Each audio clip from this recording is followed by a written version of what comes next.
Hello everyone. Today I will introduce a very touching movie to you all. It tells the story of a pet carrier that traveled across the ocean.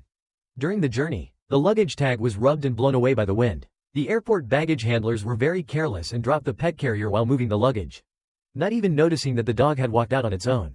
We'll call him Hachiko. At this moment, the dog looked around and saw a man approaching. Hachiko seemed to have a special affection for him and stopped. The man was a university professor who had just disembarked from a train and returned from a business trip. He called the police but couldn't find the dog's owner anywhere. So, he took Hachiko to the station management office and wanted to hand him over to the station manager, Martin, for handling, but Martin said if left there, Hachiko would have to be sent to an animal shelter the next day. The professor was asked to take Hachiko home first and care for him until any news about the incident emerged. Seeing no other option, the professor took Hachiko home and secretly placed him in a bedroom he rarely used. The professor had been away on a long business trip, and his absence felt like the waiting of a wife for her husband's return. After the owner's appearance, the dog became extremely excited. After a kiss, Hachiko grew restless, jumped off the bed, and headed upstairs. Upon reaching the top, he sniffed the mistress's feet and licked them. The mistress was so startled she sat up abruptly. Under pressure from his wife, the professor had to move Hachiko to a cold, small shed outside the house to settle him. Hachiko could only peer out pitifully through the door crack. The professor's daughter, Nana, also liked Hachiko very much and begged her parents to keep him. So the professor tried to persuade his wife, but she diverted the conversation to another topic. The professor went back to the station and met with an animal shelter worker, only to be told the shelter was full. He waited for a vacancy. The bookstore owner in front of the station liked Hachiko and didn't want to let him go, but the cat owner feared he might harm her pet and also drove him away. The professor, frightened, quickly retreated and returned to the station to ask the breakfast vendor if he could keep Hachiko. The vendor gave him a free meal and said it was on the house. Finally, he went back to the station to find manager Martin and inquire. He learned there was still no news about the accident. He found a Japanese friend and looked at the Japanese friend's luggage tag. The professor said this was a Japanese Akita dog, a very special breed. The friend noticed the collar around its neck and told the professor the dog's name was Hachiko. Later, he brought Hachiko home to his wife, hoping to adopt him. His wife was unhappy upon seeing him. As the professor was about to speak, they heard noise from another room. Hachiko had destroyed the architectural model his wife had worked on for 2 months. She was truly furious. The professor then sent Hachiko back to the shed. Hachiko endured the bitter cold wind alone. The wind grew stronger late at night. Unable to leave Hachiko alone, the professor finally went to the shed to bring him back to his warm home. The professor didn't dare go upstairs and fell asleep watching TV in the living room. His wife came downstairs and saw him sleeping on the sofa. She felt deeply distressed and eventually softened, agreeing to let the professor keep Hachiko in the house. That day, the professor was exercising outdoors when Hachiko fetched a ball and threw it. The sight of the professor crawling leisurely on the ground was truly frightening. The wife received a call. The person on the other end said he agreed to adopt Hachiko. At this moment, the wife hesitated, watching the professor and Hachiko happily playing outside, a warm surge of emotion filling her heart. Unable to bear parting with them, she picked up the phone and said the dog had already been adopted. Time flies. Hachiko has grown into a mature dog and developed a closer bond with the professor. He can do everything except fetch a ball. That day, the professor took the train to work and left Hachiko at home. But Hachiko still wanted to be by his owner's side. He used his natural canine skills to twist and wriggle through the not-too-hard soil and actually managed to escape the fence. By then, the professor had already boarded the train to teach at the university. Suddenly, Martin spotted Hachiko entering from outside the village, so he held the train. He drove Hachiko home and saw the dog walking back. Satisfied, he prepared to board the train again, but Hachiko turned around and followed him. The professor had no choice but to take Hachiko home. After patching the hole, he set off to catch the train again, asking his wife to look after Hachiko at home and feed him something. In the evening, Hachiko knew the professor would soon finish work. Joyfully, he climbed over the wooden fence and ventured out. He navigated the streets and alleys as if familiar with the route and arrived at the train station. The bustling station entrance was crowded with people. Clever Hachiko jumped onto the flowerbed platform behind, raised his head, and gazed toward the station, waiting for his owner to return. When the professor emerged, Hachiko happily leapt onto him to please his master. The professor never expected Hachiko could be so smart as to greet him after work on his own. The breakfast vendor and station manager Martin watched enviously. They happily headed home together. The professor asked his Japanese friend why Hachiko wouldn't fetch a ball. The friend replied that if he wanted a dog to fetch, he should get a shepherd or a retriever.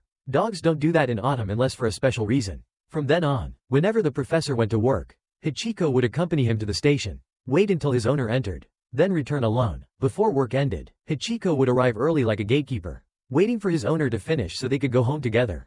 Day after day, whether in freezing winter or scorching summer, nothing could deter Hachiko's loyalty and devotion to his owner. One cold winter morning, the professor left for work. However, Hachiko didn't follow him that day. The professor's calls went unanswered. Afraid of being late, he had to leave alone. Meanwhile, Hachiko had bitten through the tennis ball under his toys. As the professor was about to board the bus, feeling slightly disappointed, he turned back, hoping to see his beloved dog. To his surprise, Hachiko had indeed come. Even more astonishing, he still held the ball in his mouth. Hesitantly, the professor threw the ball, and Hachiko obediently fetched it. The professor was so delighted he couldn't stop smiling. This time, Hachiko completed his task and returned the ball accurately. The professor praised him warmly.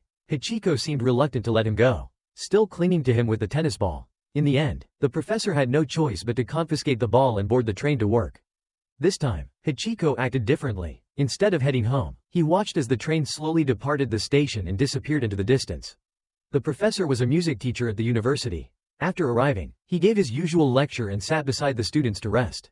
When he stood up, his voice faltered. Then he suddenly suffered a heart attack and collapsed, unable to rise again. At the professor's usual quitting time, Hachiko arrived punctually at the station and waited until nightfall. The familiar figure only appeared when the professor's son-in-law came to take Hachiko home. At the professor's funeral, everyone was deeply sorrowful and missed him dearly. The station remained bustling with different faces. The only difference was Hachiko, standing in the same spot every day, hoping to see his owner again. Martin, knowing the dog's owner would never return, hesitated before telling Hachiko, "You don't have to wait anymore, he won't be coming back."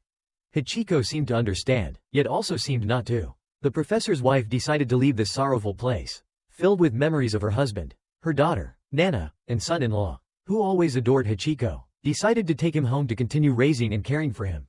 Thus, Hachiko moved to a new home with a new doghouse. But he was not happy. He ran away without realizing it. Hachiko trudged forward through the snow, searching for the familiar path in an unfamiliar city, relying on his sense of smell and sixth instinct to make choices at crossroads. After a night of wandering, he miraculously returned to the old town. The old house had changed, and the familiar master was no longer there. With nothing left to linger for, Hachiko went back to the train station. The breakfast vendor and the station's regular customers were surprised to see the dog. How did he get here? Can dogs read maps to navigate? The kind breakfast vendor, knowing Hachiko was hungry, took out sausages to feed him. Nana understood Hachiko well and knew he would return. She went to the old spot to bring the dog back. After thanking the kind people at the station, she took Hachiko home. Nana missed her father deeply, so she understood Hachiko's feelings and respected his wishes. She opened the door and let Hachiko choose freely whether to stay or go. Hachiko gently licked the back of her hand as if understanding Nana's emotions, then resolutely ran back to the station, brimming with cherished memories once more. From then on, Hachiko insisted on staying at the station every day, hoping to reunite with his master. At night, he would go to the cold railway and only rest after everyone had left. Word of the loyal dog Hachiko spread, and media reporters came to interview him. Many kind-hearted people saw the news in the papers and offered their help. A Japanese friend who cared for Hachiko visited him at the station later and wanted to give some money to the breakfast vendor to buy food for Hachiko. The vendor declined, saying the donations from generous people were enough and that he would take good care of Hachiko. So there was no need to worry. And so, day after day, year after year, through spring and autumn, flowers blooming and withering, Hachiko went to the station every single day without fail, waiting for his master. One day, the professor's wife returned to the old place. At the station, she saw Hachiko again. Seeing Hachiko felt like seeing the professor once more. Hachiko had grown old and frail, his eyes now filled with melancholy. The only thing unchanged was his perseverance and loyalty to his master. He was willing to spend the rest of his life preserving the bond between himself and his master. On a freezing winter day, Hachiko still lay at the station, half conscious. The dog seemed to meet the master he had longed for. He played joyfully with his master, scattering flowers and accompanying him to and from work. The master affectionately called Hachiko's name, and the two embraced tightly, never to part again. This film is adapted from a true story. Hachiko was born in 1923. After his master passed away in 1925. Hachiko returned to the train station the next day and waited for 9 years until his death in March 1935.